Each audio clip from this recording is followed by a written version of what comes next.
absolutely huge weekend and one of the biggest upsets, at least in the Big 12, if not in the country. We had to go back to Iowa State for our guest this week. Very excited to have on the show for the very first time, Angelina Allen. Angelina, welcome to the 1012. Hello. Very excited to have you here today. We have to start off with this past weekend. You guys, you and your team going down to Orlando and sweeping UCF. I don't think there's anybody maybe outside of your locker room that had any belief that something like this could happen, let alone win the series, but sweep all three games.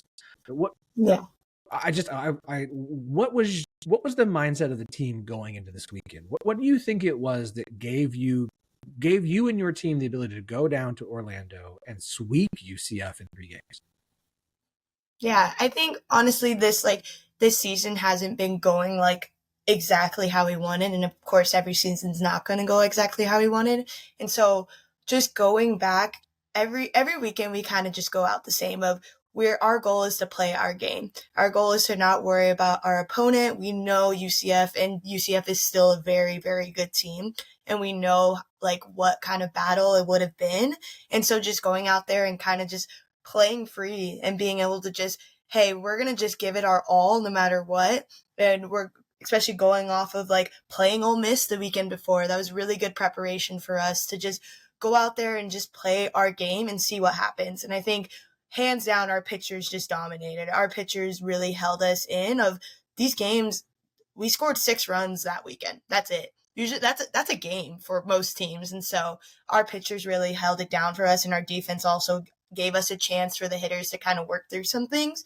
And so I really think it's just we played our game. And this is what Iowa State softball can always be. And so it just ended up being this weekend, and it all aligned perfectly. So it was super exciting.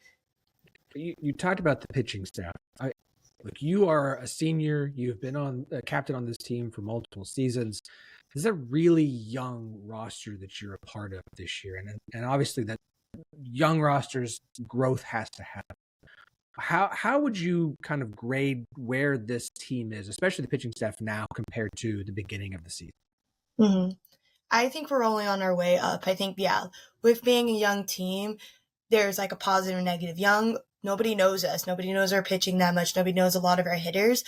But then on the side of you are a young team playing in collegiate softball where it's mentally tolling more than even physically tolling. And so I don't know exactly the grade I would give, but I just see our pitching staff just growing and growing. And we have girls who are committed to growing. We know that we have failed in games past. And so every week I see our coach Kate going with them and just coming up with a new game plan and really committing to be better than the weekend before. And I think if we continue to do that, we'll get the best out of us. What did you guys see in this UCF team that you took into the weekend that you felt like you were going to be able to kind of take advantage of to get you these 3 wins? I mean, they just kept us in the game consistently. And we did too. We didn't score a lot on them. So it was really who was going to make that first mistake or really get that first advantage. And so we just made sure to not worry about what they're doing, to continue to try to win every single inning. That if we scored a run, we're not going to let them score a run. Or if we didn't score a run, we're going to just go 0 for 0 against them and kind of just play our game to beat them and not really worry about what they were doing or what they their game plan. Because again, that is softball. They're going to come with us with their best. And then once you beat them, they're going to come with another game plan and another best. And so just being able to play and adjust to our game and not really try to overanalyze what they were going to do. I feel like that's the biggest sign of growth of this team. It's not just that they won the 3 games. It's the way that the games are won. Because you look at some of Iowa State's, your team struggles this season, and it is that youth of not knowing how to close out games, not knowing how to, when you're in those tight spots in the 6th and 7th inning, holding the other team at bay so that you can get the win. We saw you guys had an incredible performance against Ole Miss that didn't go your way in the end. And so I feel like this past weekend in Orlando, we really started to kind of see the potential in some of the growth for this team as learning how to close out close games. Because again, holding UCF to as low a scoring as you did, as you mentioned, you guys put up 6 runs and went 3-0. That's hard to do no matter who you are and who the opponent is. And so to see your team able to close games out close like that and battle all the way through, I think was a huge sign of progress. And obviously what the coaching staff is doing to try and build this team and this program for the future. Yeah, definitely. And I think that's always, not even just this year, that has been something that we've honed on all 4 of my years, is just being able to close out a game, being defensively, letting that pressure not get to us and letting us just continue win inning by inning and not think, oh, I need to win this whole game. I need to win this specific time period right now. And so, yeah, I fully agree. I think we took a step this weekend in that, of being able to just forget about the whole game. We're winning this one right now, and it paid off for us. So, as I mentioned, this is your senior year. It's your final year of playing, and it is a young roster.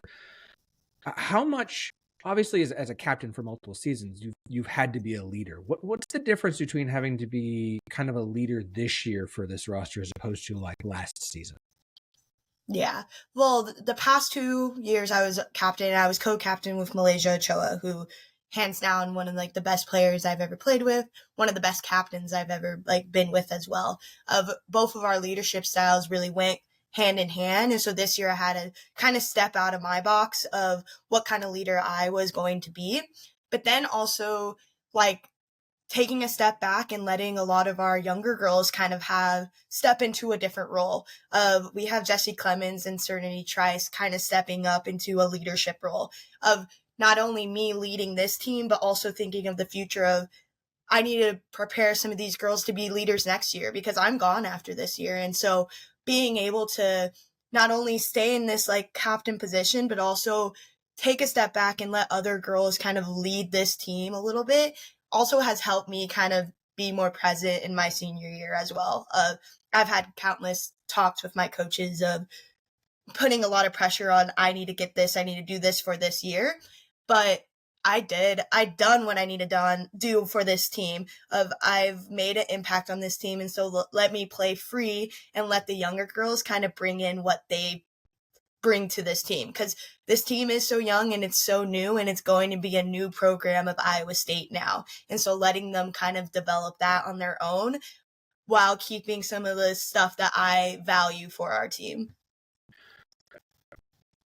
You're in the midst of the season. There's still a lot of softball left to be played, but has it started to sink in that this is your final year of playing college softball? I mean, I'm sure you can continue to play softball if you'd like. There's professional leagues that continue to pop up across the country. Obviously, you can play for fun, but being the last year of competitive college softball, has that started to sink in at all for you?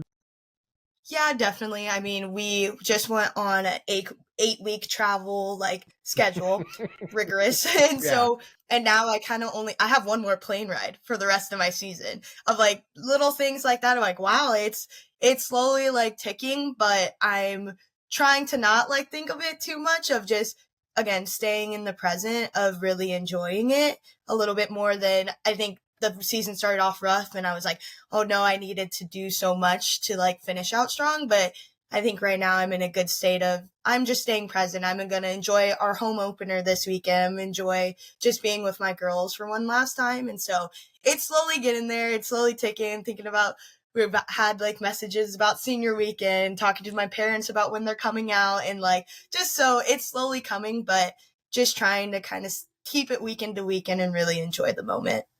So, mate, you set me up for my next question, of course. For those who don't realize, Iowa State has not played a home game yet this season. It is March 26th. We are almost 2 months into the season. You guys are playing your first home games against Arizona State this Friday, Saturday, Sunday.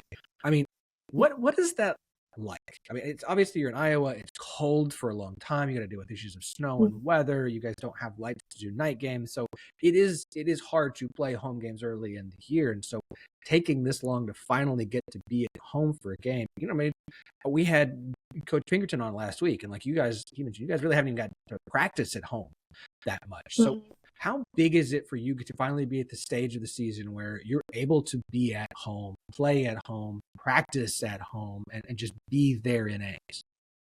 Yeah. I think, trust me, every girl on our team is so happy to be in their own bed. And so I think we pride ourselves on being strong, and we pride ourselves on being like able to do hard things. And that was hard. of being on the road for 8 weekends straight. Not a lot of programs do that. And so of appreciating of we just did a really hard thing and we found success in a hard thing of now we get to be home. What a privilege and what a blessing that we get to kind of just play freely here and be here for 2 weeks. Like 2 weeks at home, that's a dream. I get to go to class. I get to eat dinner at SBC. So I think us traveling for that long makes us the team who we are because we know we can go through harder things than a lot of other programs. But being home, we're just very excited. We just got a new addition in our locker room, like a set up mirrors and everything. And so we're so excited to kind of just be as a team in our home like field. And so we're just really excited. How do you get past this past weekend at UCF and those wins and come home and be prepared to face another really good team in Arizona State having a great season? Kenzie Brown is fantastic in the circle for them. Like it's another big challenge for your program. How do you kind of get past last weekend while still kind of build momentum out of what you were able to do in Orlando?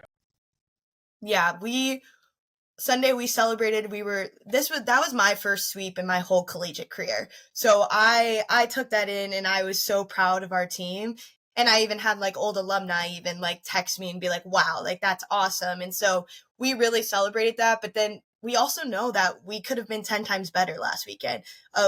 We did only score 6 runs. We were not perfect in those 3 games of winning. And so really highlighting what we did good, but in our practices yesterday, we really focused on where do we need to be better. And so going into this week, we're kind of like that weekend is past us now. And like, where can we grow to be better? Because we know Arizona State is also really good. And so I think just growing off of those weekends of celebrate it when we can, but know that we are always trying to push for better and better and better so we can get to where we want to be. Do you have any goals for this season, your final year, that you have not yet been able to I mean, you just said first sweep of your collegiate career. So, you've got that one box checked off. Any other goals and things you want to try and achieve and do before your career comes to an end?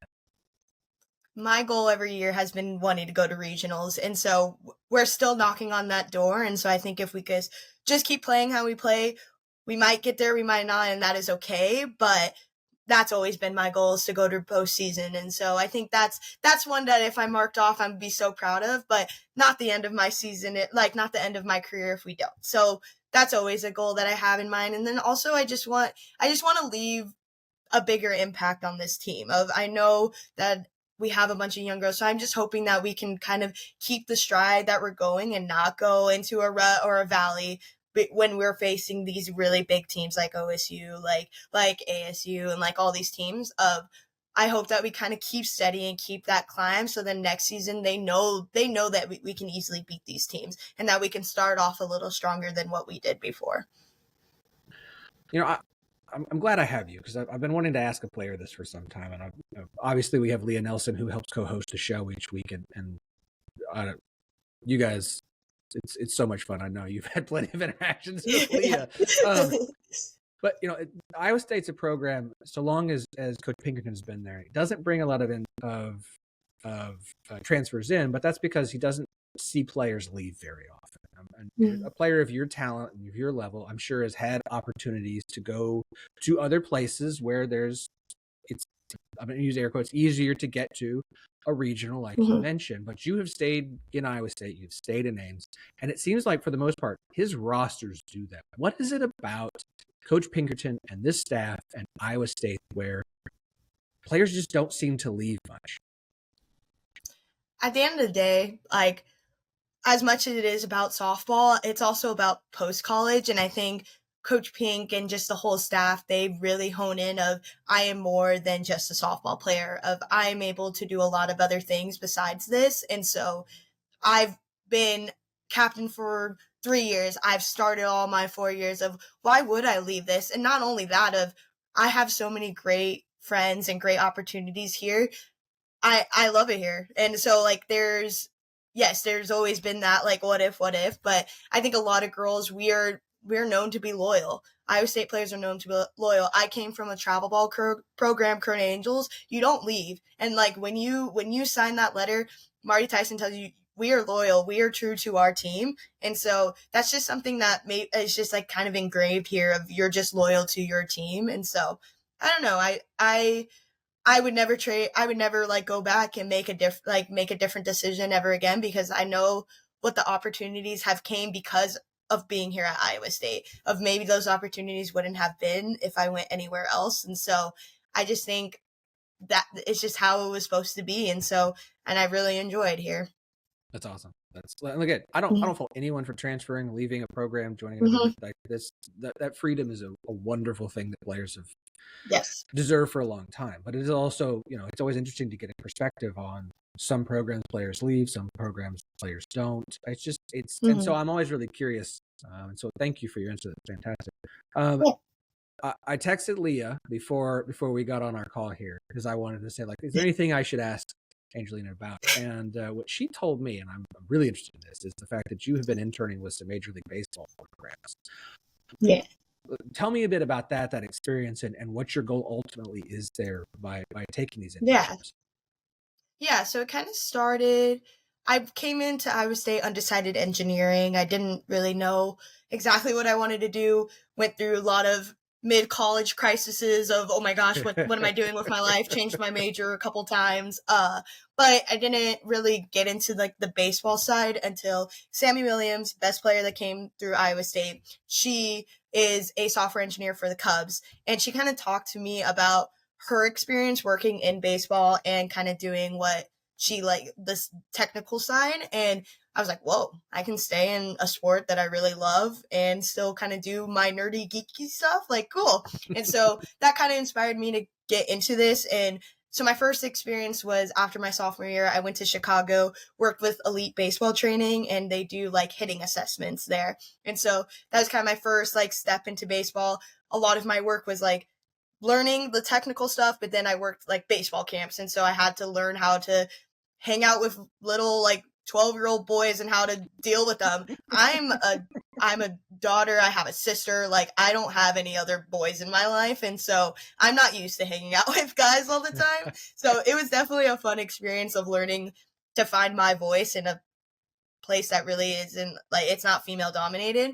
So yeah, that was my first experience. And then last summer, I had the amazing opportunity to go to New York and work for the New York Yankees. And I was in front office with them and I did baseball operations. And that was just a once in a lifetime opportunity of baseball operations and just the front office. That's really not where my mind was leaning. It was very administrative, but I got to just see how baseball ran from like the background and not just, I know the sport. I know the playing, and that's what I've lived all my life. And so seeing how the trade works, seeing how just little operations of figuring out how to expand a dugout, how to value a player money wise. And so it was definitely a really cool experience that taught me a little bit more about baseball I didn't know. And then now this coming summer, I'm going to be in Arizona working with the Arizona League for the Dodgers, and I'll be a player development intern. And so this is kind of where I want to like lead my life into,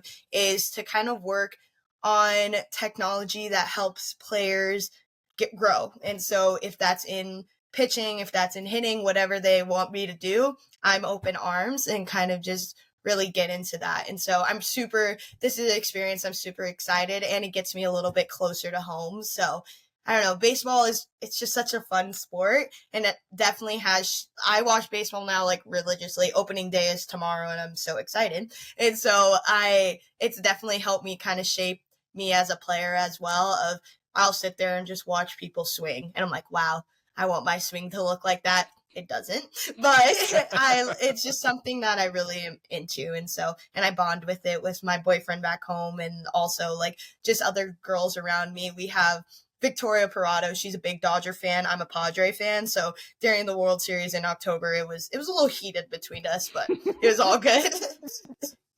That's awesome. Look, it's the story of meandering through college to figure out what it is you want to do is a pretty common story. Don't feel bad, but to find the thing you want to do and have the opportunities you've now had to grow in that and learn. I think that is so cool. So how have you taken what you've learned so far from these internships and for baseball, and how have you applied them to what you were doing with Iowa State softball? Yeah, and so after my sophomore year season just wasn't my best season, and so I really not only wanting to work but also just to kind of figure out my swing a little bit more. And at Elite Baseball, they helped me they put me on the force plates, they put me on K vest, and I kind of changed my swing a little bit, and it helped tremendously. I had one of the biggest growths in my season from sophomore to junior year. And so that was a really cool experience to not only I got to work and analyze hitters and like younger hitters, it helped me kind of understand my own swing a little bit more and what I'm feeling and looking for as a hitter myself. And then last year was very much of not me focusing on like myself, but more of my career. And so I got to learn a lot of game stuff that the Yankees did. But I'm like, wow, why doesn't softball kind of do this a little bit more? And so it was definitely more of not my personal like softball was changed, but just how I viewed softball and how I viewed like game strategy was a lot different. I learned a lot from that last year. And so I think just every summer I've taken like little bits and pieces and seen like how it can correlate to softball. And I think softball is behind baseball when it comes to like the technological like advances, but I constantly see it growing. And so kind of trying to introduce that each time I do a project for a class or have the opportunity to work with our pitching coach and our like Rhapsody and stuff like that. So it's finding the little things that I can correlate it from baseball to kind of make this experience hand in hand. And I think that's great. And look, you see more and more baseball being brought in as far as coaches across the country for college softball. You're seeing more baseball influence on college softball. I think obviously there are things that baseball are doing, as you mentioned, that can work for softball and help continue to grow and advance softball. And so I think that's awesome. Look, spend some time in baseball, you may end up back in college softball, helping to grow the sport here one day, which I would assume would be pretty cool for you. Yeah, that'd be an awesome experience. That's awesome. Okay. So I want to say thank you for joining us today. It's been awesome to chat with you. It's been a lot of fun. I've got a few questions to ask to wrap this up that we ask everybody, just some fun stuff before we get you out of here. Okay. Number one is, what is your walk-up song this year? So I have two. I have "Lift My Hands" by Forrest Frank, and it's just a really good praise worship song to kind of guide me to what I play for. And then I have "California Dreamin'," and it's like an EDM remix. I had to bring it back senior year, back to home, and so my parents really appreciated that one. So very good. Okay, peanut butter and jelly. What is your jelly of choice? Strawberry. I'm not a peanut butter person though, but if I do have a peanut butter and jelly, strawberry jelly all the time. I think that was Coach Pinkerton's answer too. So okay. You guys just make one and split it. That'll be good for you. Yeah. Okay. What's your game day ritual? Game day ritual depends. Like, I'm like, I got an old arm, so I have to do my workouts before, like my arm workouts. But then kind of it just depends who's my roommate. So I kind of fit the vibe of my roommate. So if they like music, we'll play music while we're getting ready. And then at home, it's very much of I do my hair here, get to the field, do my PT, get my jersey on. Probably I get there way before people because I don't like being in a crowded space and trying to get dressed. It's just stressful. So I get there way too early and I just sit there for like 30 minutes and just watch people have fun, dance. I'm a very low key person when it comes to game day. I'm not the need to get amped up. I need to calm down because I have anxiety. And so it's definitely I'm the mellow type of person, kind of just watching, observing, and fitting the vibes of other people. What's your favorite win of your career? Oh, I think last year winning the series against OSU, that was a crazy experience, and seeing especially some of like the older girls kind of succeed in moments that like for their senior year, that was a really special moment last year. I think another like just game that I remember so much is last year in Vegas. I got to play in front of my whole entire family. And awesome. I like had a really good weekend that weekend, hit a couple home runs in front of them. And like, I just remember coming out of that and seeing my like family, like my mom's a crier, mom crying, my grandma crying. I'm like, oh my gosh, like that, they are the reason why I play, that like they put so much into me. And so being able to do that in front of them was very special. Very nice. Okay. Would you rather hit a walk-off home run or rob a game-winning home run at the wall? Walk-off home run. I'm a hitter. I love outfield, and when I switched to outfield, it was fun. I'm a hitter. I would love to hit a walk-off home run. I don't know if I've done that in my collegiate career yet. Maybe that's something I need to add to my list because there's the that bucket is list I know that feeling is just so good. That's awesome. Okay. Last one. You said you're kind of the quiet one. You're more the reserve. Who is the biggest trash talker on this team? Oh, we have a lot of chirpers on our team, and I think one ultimate chirper of all time, Leah Nelson. She hands out Yes. Iowa State chirper. Iowa State chirper. On this team right now, Paige Nakashima is up there. She learned from Leah. And so they were hand in hand. So Leah needs to know that the chirping is still running through Iowa State, and Paige Nakashima she's leading that pack right there. All right, so I'm gonna have to get Paige and Leah together and see if we can have a trash off. Oh, yeah, and Leah might have some competition. Paige is getting better. She's good. She's really good. I'll bring that up to Leah when we chat tonight. Okay. Yeah. Angela, you've been awesome. Thank you so much for your time. Again, congrats on the sweep this past weekend. And thank you. Enjoy the rest of your senior season. It's been a great career, and I hope to see you able to finish it off strong with your team. Thank you so much.